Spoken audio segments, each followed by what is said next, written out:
Shri Sharad Pawarji, Shri Ghulam Nabi Azadji, Dr. Murali, Mrs. Kiran Mazumdar Shaw, Stephen Burrell, ladies and gentlemen, friends, I hope that covers everybody. It's really a great pleasure to be with you on the 10th anniversary of ABLE. It was fascinating to be reminded by Mr. Murali of Jawaharlal Nehru's soaring vision of the importance of science for the development of India and for the overcoming of India's myriad problems, the role of biotechnology as an enabler in fulfilling the Millennium Development Goals. I was present at the United Nations when those goals were adopted, and I think many of us could not have foreseen how biotechnology would make the advances it's made. And now Kiran's fascinating tour of the history of biotech in India. So it is really a privilege then to share a few modest thoughts about biotechnology and the challenges and opportunities it presents for us in the human resources business. Of course, my senior colleagues will address the broader issues confronting you all today. The Indian biotech sector has a size of some $5 billion, employing directly and indirectly close to 50,000 scientists, engineers, and other life science professionals. I was struck by Mr. Murali's vision for 2025 of attaining a size of $100 billion, which of course would then be expected to generate employment for far more people, exponentially. That should mean you would need to hire 1 million professionals in biotech by 2025. Now, our big challenge in human resources has been, first of all, to expand our educational capacity, to be able to educate more people. The British left us with 17% literacy, after all. We've taken that up to 74%. There's still a long way to go. We have tried to introduce equity, that is, to include the excluded from the educational space. We have tried to bring in questions of quality, that is, of excellence, the third E. And the fourth E, which perhaps we have not paid enough attention to, in my mind, is the E of employability. How do we ensure that we are producing people out of our educational system who are employable in the new professions of the 21st century and who can seize the opportunity, who have the learning and the training to seize the opportunities that 21st century India offers them? Biotech is in a particularly interesting area here because this is a field that practically didn't exist 2 decades ago, as Kiran has pointed out to us, and certainly for which Indian educational processes were not producing scholars till very, very recently. Having now heard about the growth and expectations for growth of your sector, I'm convinced that my department has a challenging task ahead. This is a knowledge-driven sector. It will require a distinctive approach. And generally, new technologies, new schools of knowledge always bring with them a host of issues that prompt some degree of anxiety. This has been true ever since the world was hypothesized as being round rather than flat. The same reaction was witnessed when Darwin proposed that humans may have evolved from apes. So when biotechnology suddenly bursts onto the field of scientific education, our schools have a challenge in teaching biotechnology as part of the regular curriculum. One needs a practical hands-on component, for one thing. Unless school education becomes more contemporary in catching up with biotech, unless innovative teaching methods and tools are used, a sudden exposure to any new cutting-edge technology can be frightening. Science education in any case needs to become more interesting. Otherwise, it could easily lose the students who need to come to it. And of course, what Jawaharlal Nehru used to speak of as the need for a scientific temper to be inculcated in our society means that civil society has to be aware of the challenges and opportunities in biotech.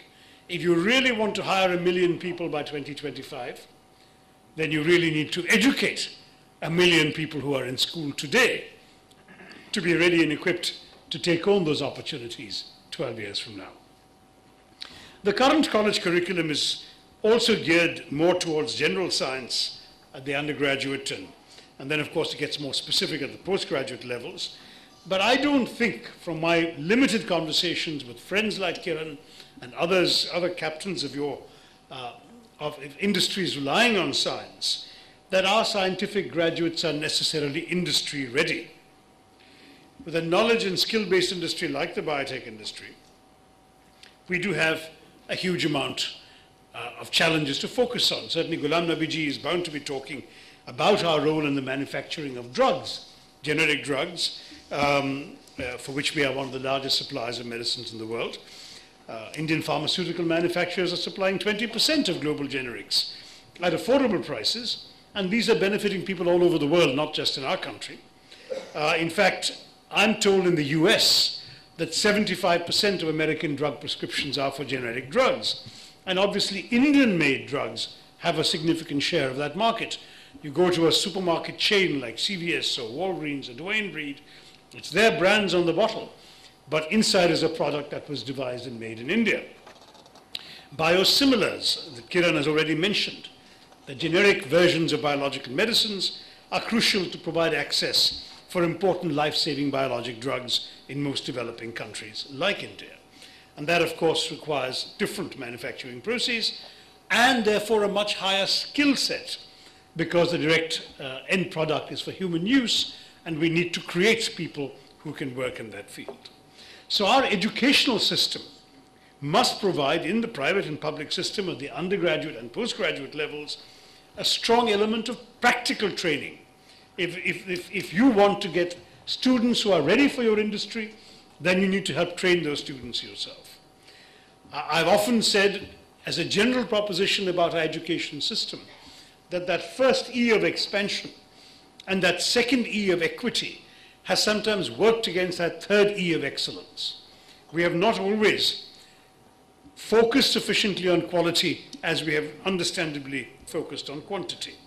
So I would urge the captains of the biotech industry present here today, the members of ABLE, that industry should partner with government, both the central government and the state government, to identify the skills you need, the content you wish our education institutions to give the students, the practical knowledge that you want the students to have, and then you help our institutions devise the right curriculum, help guide our teachers so they know what and how to teach, so that the graduates who come out of our programs are ready to work with you in a useful way.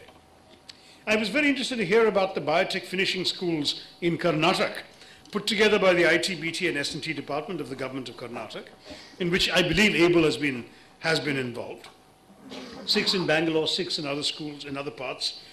This is the kind of model that could very interestingly be replicated in other states. And I know that my ministry would be interested in learning the lessons of this innovation. I believe that at the BioInvest conference you're holding tomorrow, the secretary from Karnataka, principal secretary, will explain the concept and the results achieved. And if other states can emulate this model, we will have something really worth doing. Now, there are several good institutions in the private and public sector, under various ministries, in the public sector or the private sector on their own, which are offering biotech education at various levels, and keeping in demand the need for trained manpower in specific areas, as well as the regional aspirations across our country. The Department of Biotechnology has actually approved more than 70 MSc level programs in over 70 universities in various aspects of biotechnology: general, medical, agricultural, marine, veterinary, industrial, and pharmaceutical biotechnology.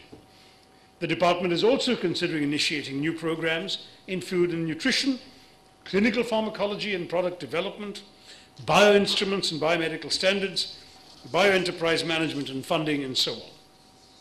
For the undergraduate level, a scheme of star colleges has been introduced by the Department of Biotechnology in various states that rightly emphasizes the practical training aspect I talked about. This is currently applicable to government colleges, and it should well be offered to private institutions as well. India, we all know, has excellent IT skills and infrastructure, so there's no major problems in connectivity or information management. The biotech sector could leverage this asset. The IT industry has done very well and is going strong. It's got annual exports of about 100 billion US dollars, whereas at the beginning they too must have faced a dearth of manpower. And then our young people started taking more courses in computer science and became ready for the IT industry. So my argument would be that if biotech wants to join the $100 billion club, you too will need to develop a talent pool that enables the 30% compound annual growth you will need to grow from now to 2025. Now, we are in the first half of the decade of innovation. There's plenty of time to achieve the creation of a bioeconomy, but the biotech industry needs to move quickly.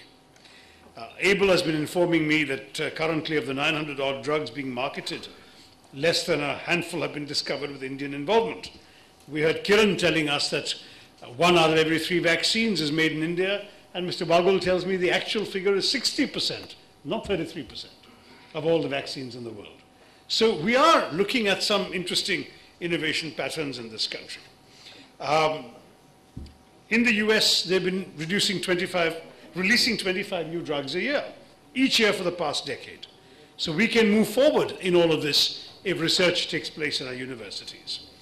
We need to create a mission to develop human resources for the whole chain, developing from discovery to product development, focusing on all the subsectors, including, of course, agriculture and food, which Sharad Pawarji will tell us about, health, bioenergy, industrial, and others. And we should probably turn to some of the Indians working abroad, ask them to come back and help us.